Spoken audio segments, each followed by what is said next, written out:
All right, guys, we have a fantastic panel today. Let me just quickly introduce myself. I'm Eugene Mizin, principal at Mangrove Capital, one of the world's leading early-stage VCs, and we have the privilege of supporting many excellent founders across Europe, Russia, India, and Israel. This is the panel that I'd like to introduce real quick. Let them take their seats. So I'll start with Iñaki Ecenarro. He's a founder of Trovit, search engine for classifieds. We also have Marcus Tober, founder of SearchMetrics, global leader in SEO and social analytics. We also have Tom Nabielec, founder of Perfect Storm, provider of pay-per-sale search engine marketing, and Ouriel Ohayon, co-founder of Appsfire, leading distributor platform for mobile apps, as well as many of you would know Florian Heinemann, co-founder of Project A and formerly managing director of Rocket Internet, and obviously Project A being the new company builder based in Berlin. All right, guys, so customer acquisition, how to win customers. I think everybody here will agree that this is a topic that's hugely important to them, not only because customer acquisition is what helps you gain the market share, grow your top line, but also this impacts your bottom line quite significantly. And many of you here raising money and talking to VCs like myself, you do that because you have to pre-finance or you want to accelerate your customer acquisition. So you're, I'm sure, quite interested in how can you gain more efficiency doing that, and what are some of the important considerations going forward in customer acquisition. So let's start with search marketing, the area that obviously has been quite dominant in the area of customer acquisition. You know, it's apparently changing. I'm hearing from a lot of people I meet in Berlin and London, you know, I'm doing less with Google, I'm doing more with Facebook, I'm doing more on mobile, etc. So perhaps, Marcus, why don't you kick us off and talk about whether you think search marketing is still the bread and butter of customer acquisition? Yeah, that's a good question.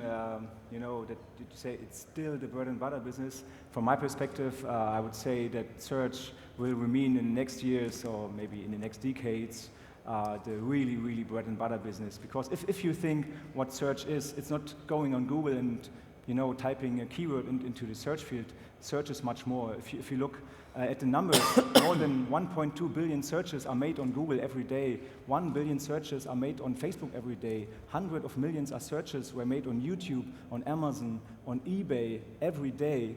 And if you look at these numbers, you know, and if you know that these people are looking for information, that these people want to maybe to buy something, that search is really, really the big deal. And if you say, yeah, many companies are looking for social and mobile, but you know, the intent, from my perspective, the user intent in the end is mostly search-driven, looking for information, looking for something. That's why I would say that search in the future will really stay one of the main businesses in search or in online marketing. But obviously the prices, you know, are increasing and have been on the rise. That's true. So how do you gain efficiency? Tom, do you want to add on that? Yeah, I think the key takeaway is that it's about 25 billion of enterprise spend on Google, and it's very, very inefficient. So I think there's a view that it's sort of stable, it's an efficient market, it is what it is, and not much can be done. But every big enterprise that I've seen has at least 50% efficiency in terms of being able to get more sales for the same CPA or a lower CPA by applying good technology tools and engineering talent. So some bad news is there's already a shortage of engineering talent out there. You're going to have to hire engineers to run your Google search, to manage it. That means engineering talent, A/B testing. That means lean startup type approaches, and that doesn't mean coding necessarily. You can use tools, but there is a need to do solid A/B testing. Florian, outside of search marketing, what are the areas that people should be paying a lot of attention to these days? Actually, what we are paying a lot of attention to, I mean, I would agree, first of all, that search marketing will always be the basis, at least for the next couple of years. I mean, nobody knows what's in 10 years, right? But I think for the next couple of years, without a doubt, that's definitely the basis. The other thing that we are very carefully looking at is display, especially data-driven display, because we think that in the area of display, there's a lot of innovation happening. Like during the last 3-4 years, a lot has been happening there, and increasingly so. And we still think that if you are able to master display as a B2C company, that's definitely one of the main differentiators. I mean, it's easier to differentiate today against your competitors in the area of display than it is in search, because display is a lot less efficient right now. It's becoming more efficient, but I think dealing with how you can buy data, how you can do real-time bidding as an advertiser, this is exactly the issues that we are trying to get across to our companies and trying to experiment with what works and what doesn't work. And I mean, the first format there was like retargeting. You know, I mean, that works for pretty much everybody. That's like the easiest format of data-driven display. And now the question is, what's next? What's after retargeting? Is like audience targeting, etc. And I think a lot of people are experimenting with that, and I think that's the area that most people should concentrate on.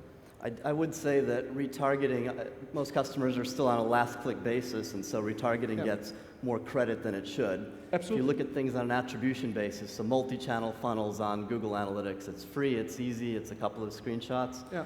That's the place to look, and I think it'll show a different picture on branded advertising and retargeting, and it'll give more credence to the non-branded search, which initially drove the visitor. I think that's a very good point. I mean, understanding what's the actual value of the advertising, because I think that's at least what we experienced, that display actually deserves a lot more credit than last click usually, right? Yeah. So the question is how much credit? I mean, that's not an easy question, but that's also the other thing that we're experimenting with.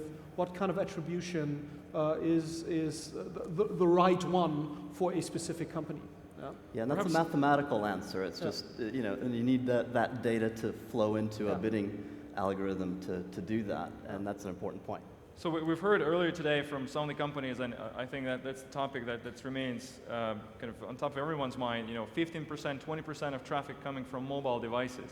So that's clearly changing how you're thinking about where should you be acquiring your users. So maybe Ouriel, share with us some thoughts on you know, what's the right way to think of mobile user acquisition? Yeah, well, mobile has changed a lot of things. I mean, one of the key things is that consuming content does not happen mostly on the browser, but through mobile applications. And those mobile applications are downloaded from app stores, whether this is Apple App Store, Google App Store, or Amazon App Store. And the problem with the app stores is that they are basically stores. They are basically e-tailers, retailers. So the way people deal with the discovery of applications is very different from how they tackle search. Search, they have a query in mind, they go to search engine, and they basically know what to search.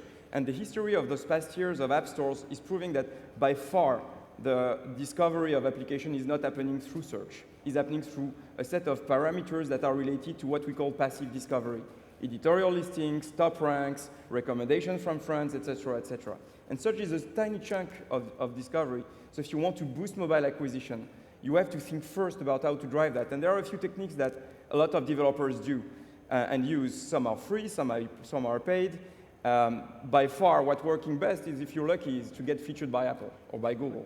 This is not controlled. This is something that you cannot control. They decide if you are getting featured or not. You can get, you know, in the top listing. And to get in the top listing, basically, you have to have either an amazing app, which gets a lot of word of mouth, doesn't last long, or to do a lot of promotional activities and buy mobile advertising efficiently. We can talk about that for a long time, but this is a huge, huge market going on right now with all sorts of new players. We're one of them. And basically, you cannot focus on mobile growth by looking at the way you did mobile growth on the web. It just doesn't work. Yeah, but Marcus? you have to remember that if you say, okay, there are predictions that mobile traffic will increase up to 50% in the next years, but you have to remember that a lot of people are now consuming the content on tablet devices, which is also counted into mobile devices. That's the point. The people are looking on their couch and they're just using their iPad or their, I don't know, whatsoever tablet. And that's why, you know, the way the people consume the content, that's really changing. They don't sit at their PC anymore. They use mobile devices. That's why you have to think about what's the user intent. Is it using a smartphone when I'm on the go here in London looking for a good restaurant? Then my intent is really hyper-local intent, and then it's a different approach to reach a customer. Or is it just sitting on a couch and using my tablet instead of a laptop or a PC? So this is what you have to care about by saying, hey, up to 50% on mobile search were made in the future. So maybe, Iñaki, what is your experience in terms of the customers having to focus more on mobile web as an acquisition channel as opposed to the native apps? Yeah, I think that's a debate that is open because, of course, you have all the apps on mobile, like Ouriel said, but there's a lot of a lot of usage of web on mobile. And our experience at least is that we have 15 times more users in the mobile web, both tablet and mobile, than the apps. We have all the apps for all the Android, iPhone, whatever, but then the web is much more important than the apps, in our case at least. But is it fair to say that you'll have harder time converting people within mobile web than within the native app, or that's not your experience? Converting to what? Converting to download or to action? No, converting to sale if ultimately you're selling something, let's say, in your experience. I mean, the numbers speak. I mean, Apple just communicated $6 billion paid to developers. I mean, people spend a lot of money on mobile applications. Yep. So, I mean, there is a huge market out there, and there are companies spending on a single weekend just for one app hundreds of thousands of dollars in paid promotion just for one app, and there are thousands of them. So, they do that for a reason. People spend money on mobile apps. I think a little bit depends on the business model that you have, right? I mean, if you have a tablet, I think you have to differentiate by business model, and you have to differentiate by device, right? Because if you have a tablet PC, I mean, that's basically like laptop experience. That's at least our experience. That the conversion rate on a tablet is comparable to the one you'll see on a laptop, right? Because people are like sitting on their couch, but it's still a PC-like experience.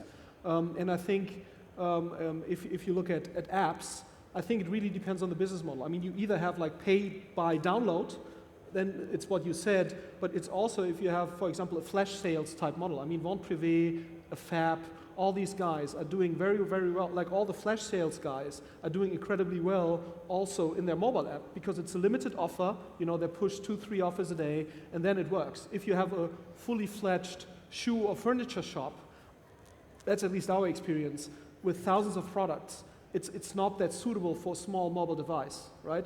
If you have a tablet PC, perfectly fine. But I think if you want to convert in an e-commerce setting or in a transactional setting on a small screen, that's at least our experience, conversion rate is still lower unless you are able to limit the offering to a size of offering or a size of inventory that the user is able to digest also on a smaller device, right? So I think it's not an easy answer, as always. Yeah. Maybe one more question on mobile, because obviously it's such an important topic these days. Ouriel, do you think that scaling your acquisition on mobile today is possible?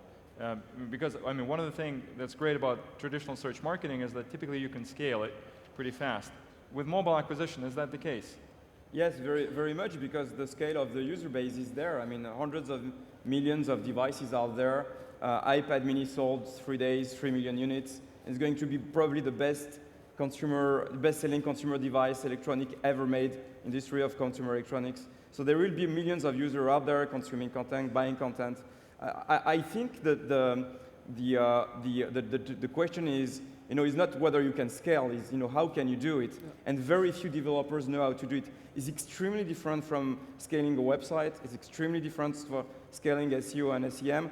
And there is just a few hundred companies in the world right now that know how to do it well. We're just looking at the numbers communicated by WhatsApp. It's a popular instant messenger. 100 million downloads just on Android, which is like mind-blowing just for a chat app. And those guys obviously know how to do that.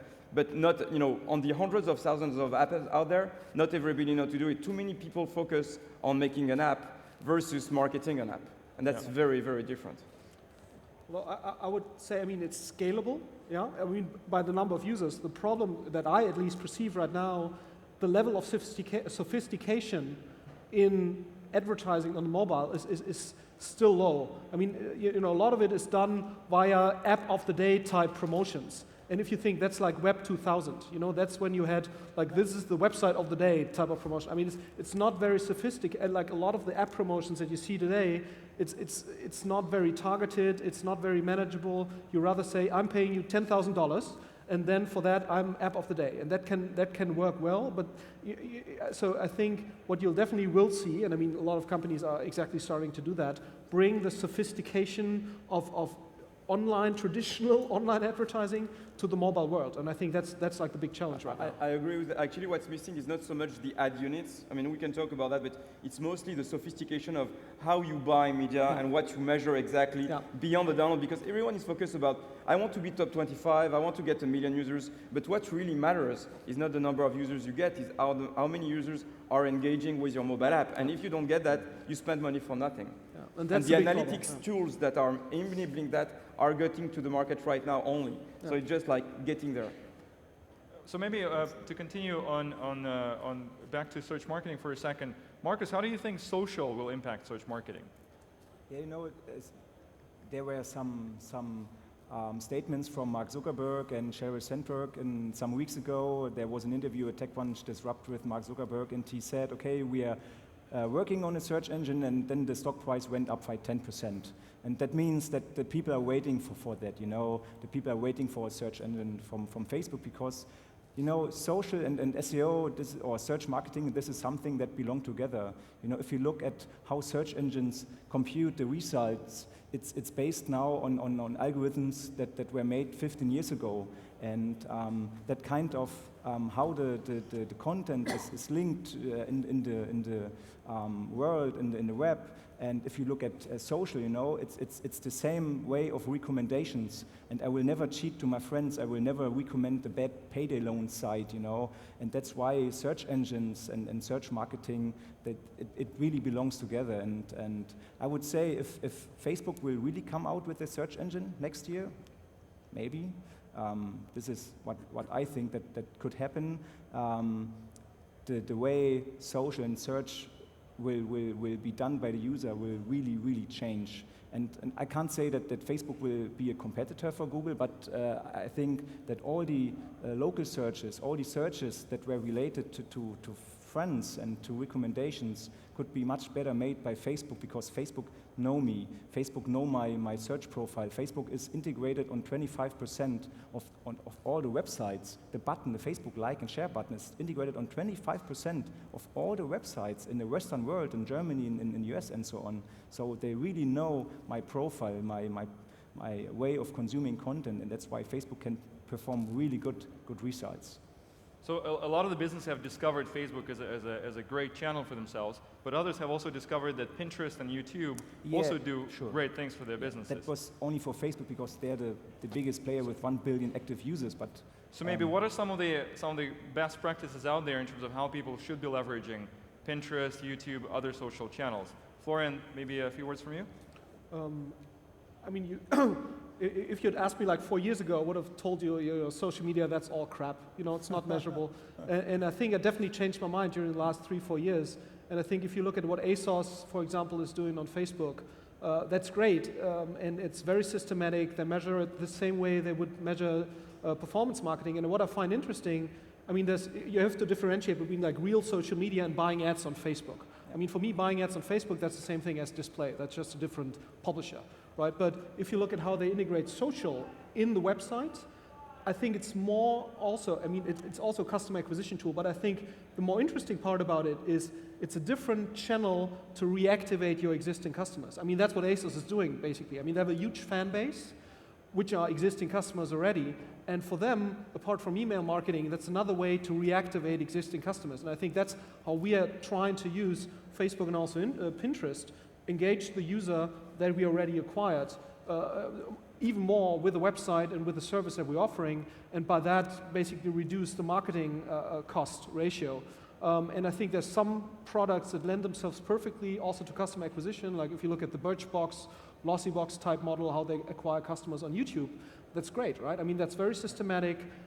It's not as scalable as search, but you can do it. But I think you need very specific product characteristics that lend themselves perfectly to be promoted on YouTube.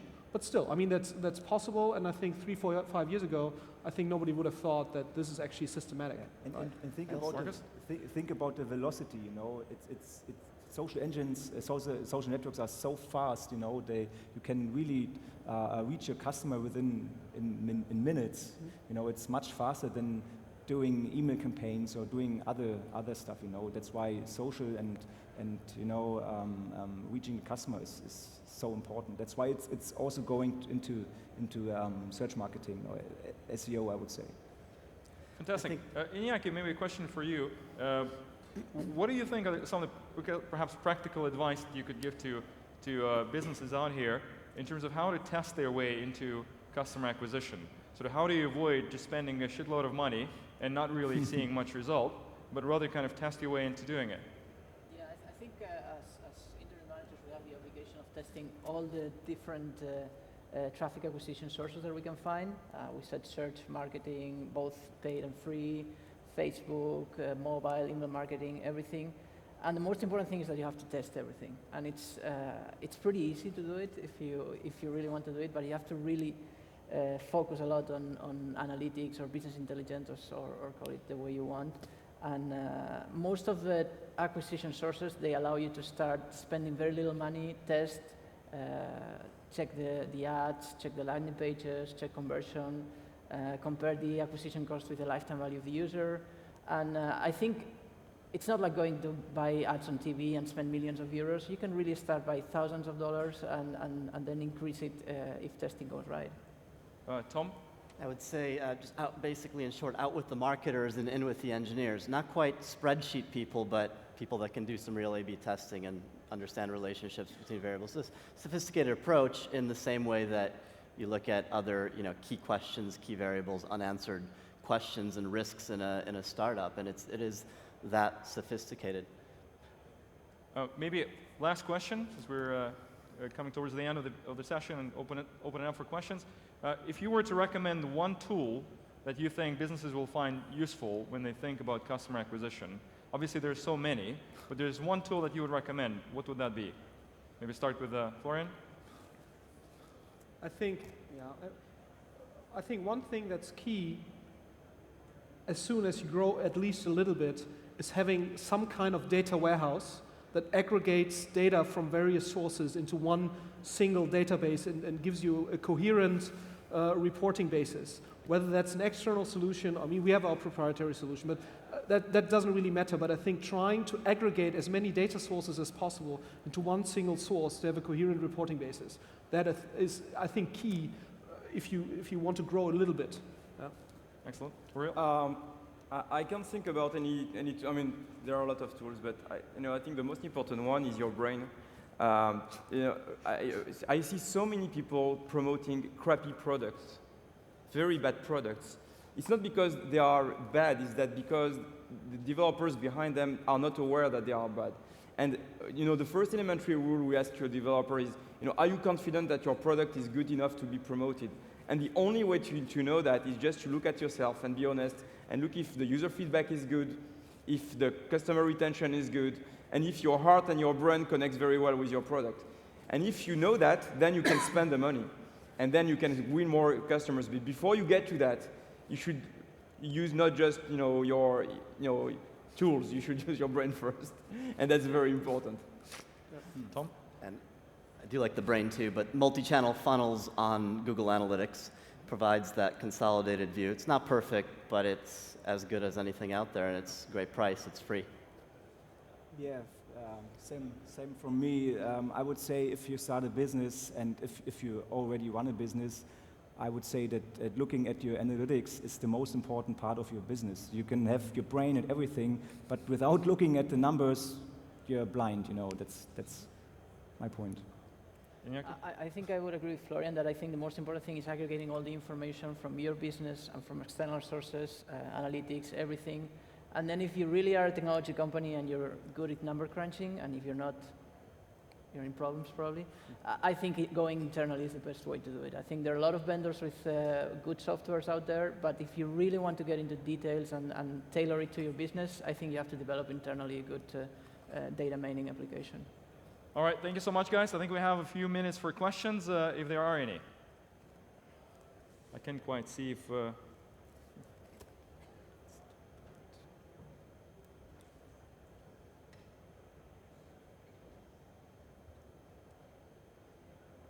All right, let's give them 1 sec. Hi, Elad Leshem from Germany, Berlin.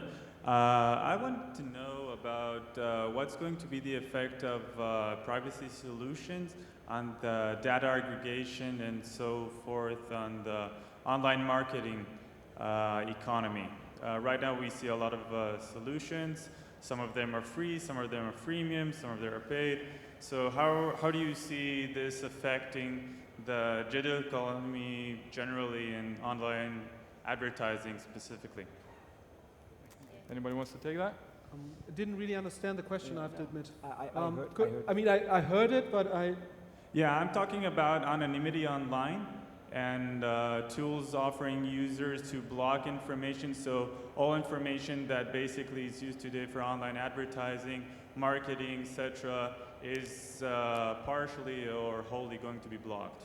So how are you going to address that, and how do you see that affecting online advertising? Going to be blocked, like not be able to use it.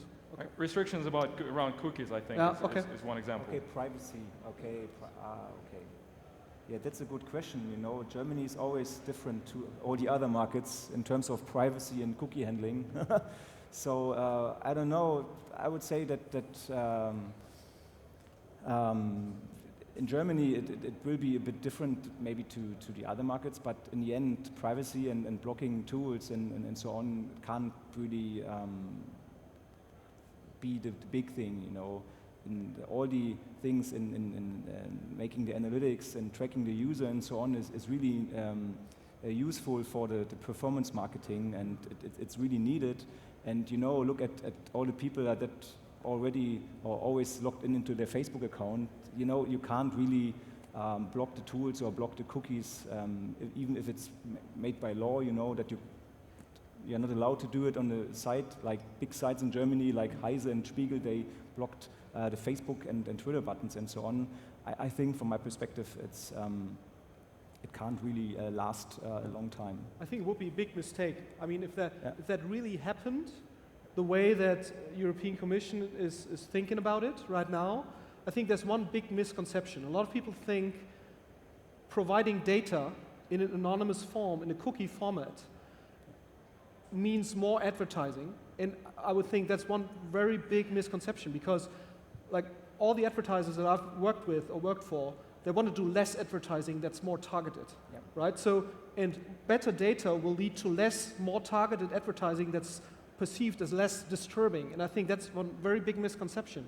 And I think if one really continues the way that's currently going, like everybody has to agree that they want to accept cookies, etc., I mean, that will destroy the whole industry, right? And our American friends will just laugh about all the stupid Germans, Europeans, whatever, destroying an industry in the infancy, right? I mean, Facebook doesn't give a shit about that.